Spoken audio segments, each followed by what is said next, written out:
What up, people? When I got back heavy into gaming around 2017, it was mostly due to the library of the PS4, specifically all the RPGs that were available to play on the console. And now, with the PS5 being out for almost 3 years, many of those RPGs have seen significant upgrades along with other amazing RPGs being released as well. So, I wanted to talk about a few of those games and hopefully recommend some that you might have missed or forgotten about. Also, my rule for these type of lists is that I try to do one game per franchise because it leads to more variety, which I feel is always a good thing. But I don't want to waste any more of your time, so here are 10 must-buy RPGs available on PlayStation.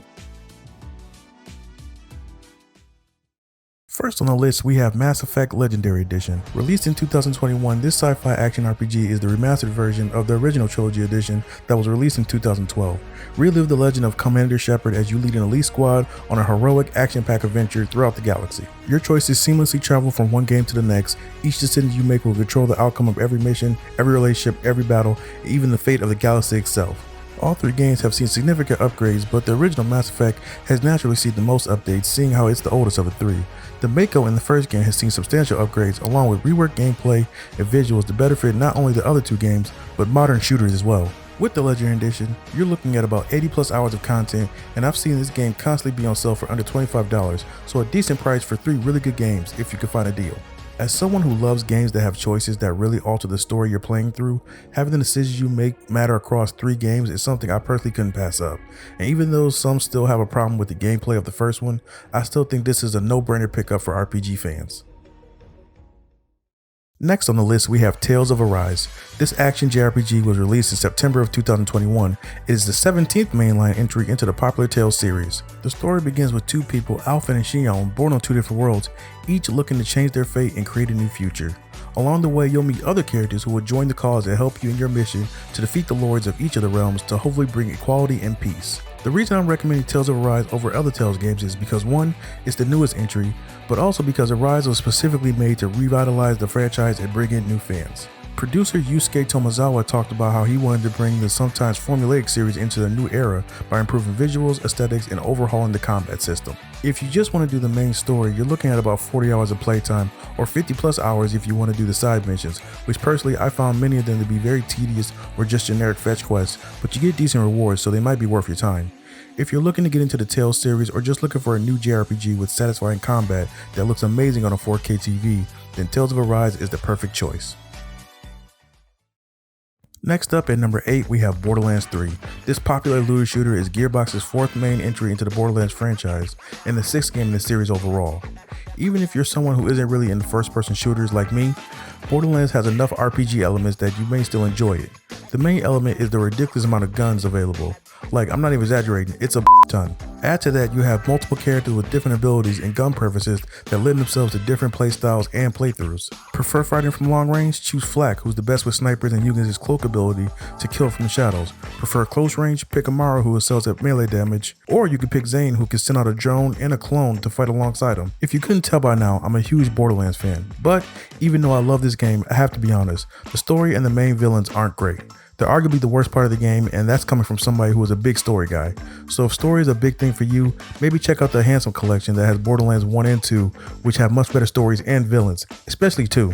But if you care just about gameplay, then Borderlands 3 is easily the best of the 3, especially with the PS5 next gen upgrade.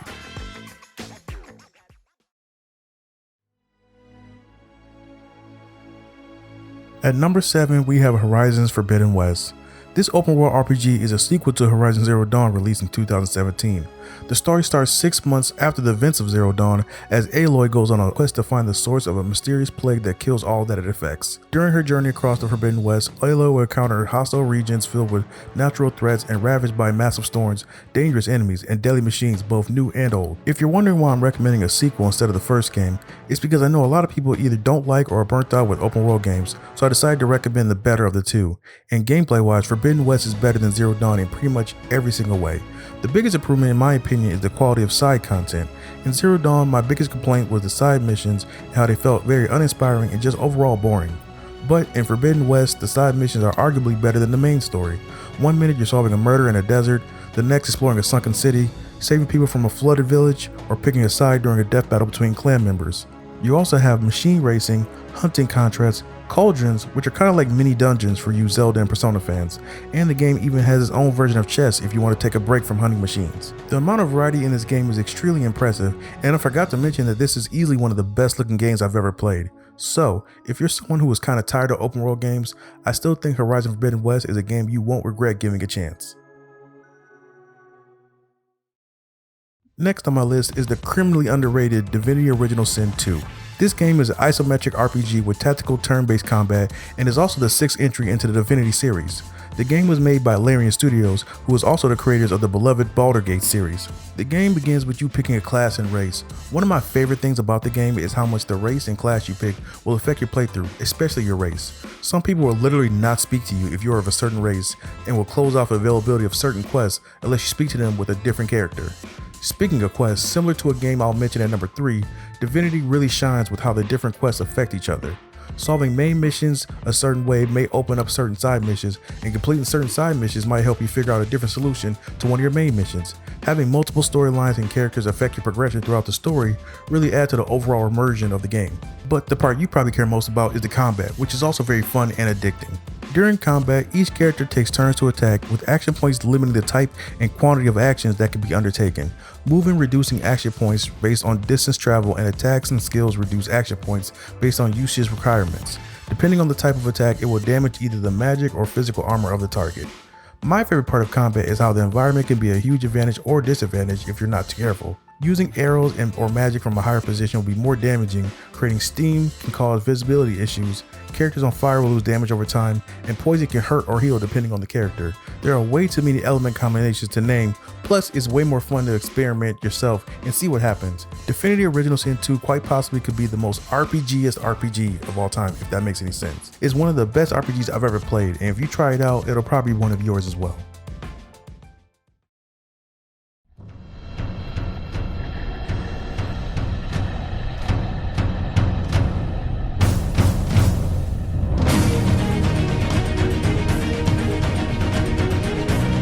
Moving into the top 5, first we have Final Fantasy VII Remake. This is the first of a 3-game modern remake of the iconic Final Fantasy VII. For those who aren't aware, the story follows Cloud Strife, a troubled mercenary who joins with the eco-terrorist group to stop Shinra from draining the life of the planet used as an energy source. As the story progresses, conflicts escalate and the world's safety becomes their central concern as new forces emerge to challenge the original group. The combat system in the game showcases a hybrid style many have compared to Final Fantasy 15 or Kingdom Hearts. You can either fight in real time or fight in what's called tactical mode, where time slows down and allows you to choose your next move without being punished. Integrated into that is the new version of the active time battle or ATB system. This time around, the ATB meter fills up slowly by itself, but can fill up faster by connecting on attacks. Once it is filled, the player can halt the action and use special abilities such as magic, items, and special moves. The main story will take about 30 hours to get through and 80 plus hours to platinum the game if that's your thing. The game is constantly on sale for $30 digitally, and I've even seen it as low as $25 physically if that's your preference. Action RPGs are probably my favorite type of RPG, and Final Fantasy Remake is up there with the best available on PS4 or PS5. So, if you're looking for an entry point into the Final Fantasy series, this remake is the perfect place to start. Coming in at number 4 is another favorite of mine with Persona 5 Royal. Being released in 2020, Royal is an updated and enhanced version of the 2017 vanilla Persona 5. Gameplay involves going through dungeons or palaces as you fight and recruit personas, solve puzzles, and ultimately defeat the boss of each palace. When you're not doing that, you'll be spending time in the real world where you'll spend your time going to school, studying, working, or just enjoying the fun things to do in the city. You'll also be spending time with confidants, which will give you rewards and perks that will benefit you when you go back in the dungeons. Some of the new additions with this new version include a new semester, new confidants, and a whole new playable character and dungeon to explore. There's plenty of other changes and improvements including personas, music, and overall quality of life, but the biggest thing is the new character dungeons in third semester. If you already own or played the original Persona 5, it's probably not enough to buy this new version, but if you haven't played it or looking to replay it, then Royal is a no-brainer choice. This game might be the longest on the list, with it taking almost 100 hours to beat. Now, I haven't beat Royal, but I beat the original and I believe my playtime was about 90 hours, and with the added content in Royal, 100 plus hours is probably accurate. And I know this is a list for PlayStation, but if you have a Nintendo Switch, I might recommend buying it for that instead, because I feel like it'll be easier to get through an 100 plus hour game if you don't have to stare at the TV the entire time. But whether it's on a PlayStation or any other platform, Persona 5 Royal is just a fun and stylish game that is the definition of a must-buy for RPG fans. At number 3, we have Disco Elysium. Disco Elysium is an isometric RPG originally released in 2019 in October, with the final cut being a free definitive update that includes new clothes, characters, words, and the biggest thing being the game now being fully voice acted. The game takes place in the seaside district of the fictional city of Elysium that's recovering from a siege which occurred decades prior to the game's start. You take the role of an amnesiac detective who has been tasked with solving a murder mystery. During the investigation, he comes to recall events about his own past as well as current forces trying to affect the city. The gameplay features no combat in the traditional sense, instead it is handled through skill checks and dialogue trees. There are 4 primary abilities in the game: intellect, psyche, physique, and motorics. Each ability has 6 distinct secondary skills for a total of 24. The player improves these skills through skill points earned from leveling up. Upgrading these skills help the player pass skill checks based on random dice rolls, but it can potentially result in negative effects and character quirks, which basically makes it so there's no right or wrong way to level up your character, so just pick whatever interests you the most. Like I said when talking about Divinity Original Sin 2, what I like the most about Disco Elysium is how so many of the characters and quests are tethered together by various things throughout the game. There were so many times that I met a character early on that was related to a quest I would get 6 or 7 hours later, or I would randomly discover an item that unlocked a secret mission or dialogue choice from a character whose help I needed with something. Exploring and finding unique ways to tackle issues is really satisfying and easily the biggest highlight of this game. The game is going to take a little over 20 hours to get through, so not a huge commitment, and you can frequently find the Final Cut Edition on sale for under $25 physically or on the PlayStation Store. Disco Elysium has been universally praised for its writing and even won Best Narrative and Best RPG at the Game Awards the year of its release. So, if you're someone who's big on well-written characters and immersive storytelling, there is literally no better game on this list than Disco Elysium.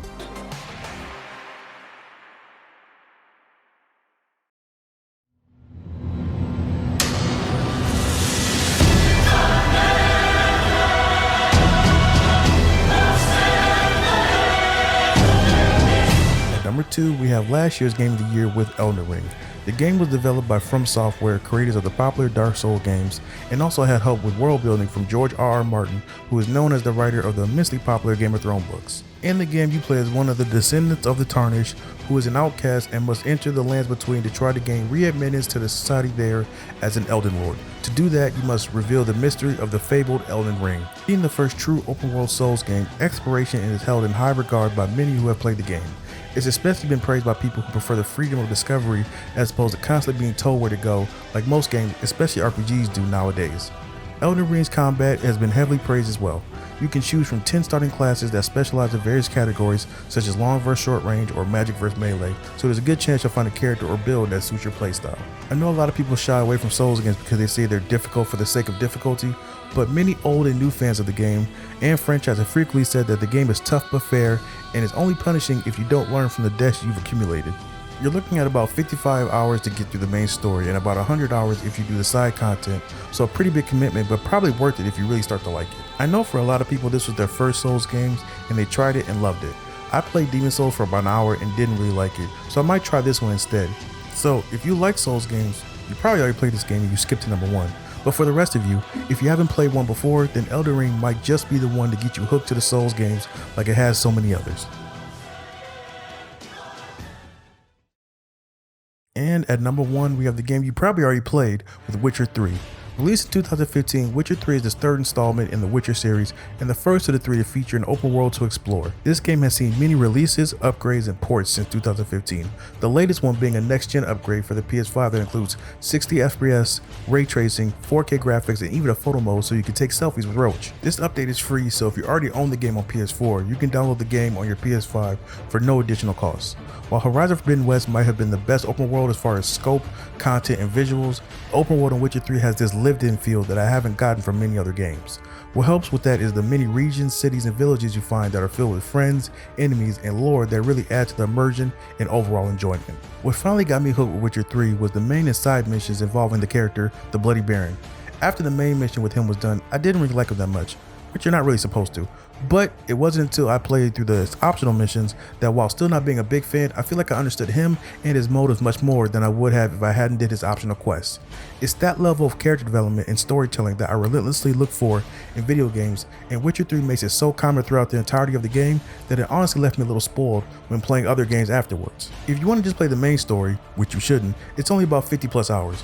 But if you want to do the side missions and the expansions, which are amazing, then you're looking at about 120 plus hours. Speaking of the expansions, they've been heavily praised by countless fans of the game, and the Blood and Wine expansion often being rated higher than the main game.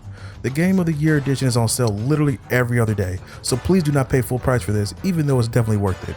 Witcher 3 is my favorite game of all time and the best game I've ever played. While the combat is often the thing criticized the most, I don't think it's so bad that it's not worth checking the game out, but it will feel a little off if you're used to playing modern action RPGs.